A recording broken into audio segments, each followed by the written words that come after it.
देश के बड़े समाचार पत्र फाइनेंशियल एक्सप्रेस ने भारत में ऊर्जा संकट को लेकर चेतावनी दी है। अखबार ने अपनी हाल ही की एक रिपोर्ट में कहा कि भारत अब उन देशों में से एक बन गया है जो ऊर्जा संकट का सामना कर रहे हैं और ये संकट महामारी के बाद हो रही इकोनॉमिक रिकवरी पर भी असर डाल सकता है। यहाँ तक कि अधिकारियों ने यह भी जताया है कि भारत गंभीर कोयले की कमी से गुजर रहा है।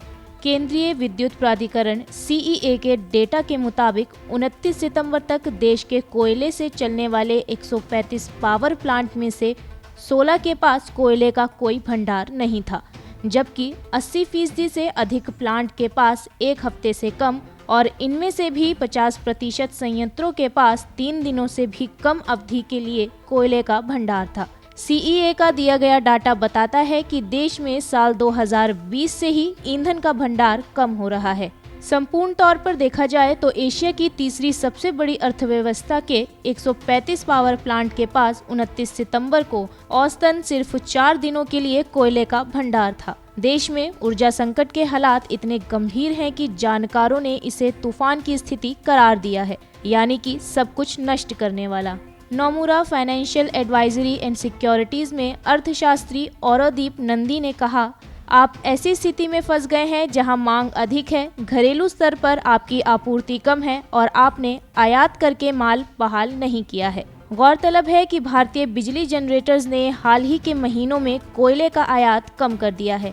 इसकी वजह कोयले के बढ़ते दाम हैं। चीन और यूरोप समेत कई देशों की अंतर्राष्ट्रीय स्तर पर कोयले की बड़ी मांग का नतीजा है कि भारत को कोयले की सबसे अधिक आपूर्ति करने वाले देशों में से एक इंडोनेशिया से आने वाले कोयले की कीमत सितंबर में बढ़कर $200 प्रति टन हो गई है, जबकि मार्च में यह $60 प्रति टन थी। भारत काफी समय से कोयले के आयात पर निर्भरता कम करने की कोशिश में है। कोयले का आयात भारत को हो रहे व्यापार घाटे के मुख्य कारणों में से एक है।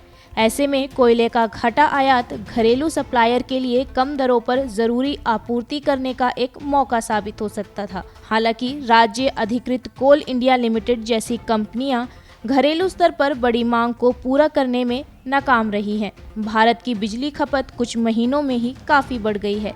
अगस्त सितंबर में देश में 124 बिलियन यूनिट बिजली की खपत हुई, जबकि 2019 में इस दौरान 106 बिलियन यूनिट की खपत हुई थी।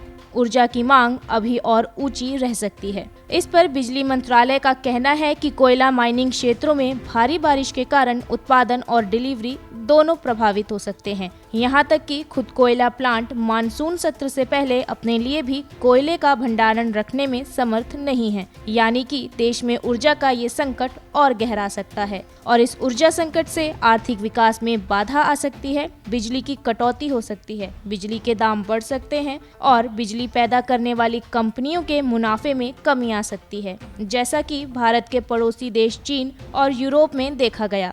महामारी के दौरान तरक्की करने वाले चीन के निर्माण क्षेत्र में संक्रमण के बाद पहली बार सिकुड़न देखी गई। इसकी वजह बिजली आपूर्ति की कमी है। इससे निपटने के लिए बीजिंग ने राज्य अधिकृत कंपनियों को हर हाल में सर्दियों के लिए पावर स्टॉक जमा करने के लिए कहा है। सरफरोशी मोमिन, गो न्यूज़।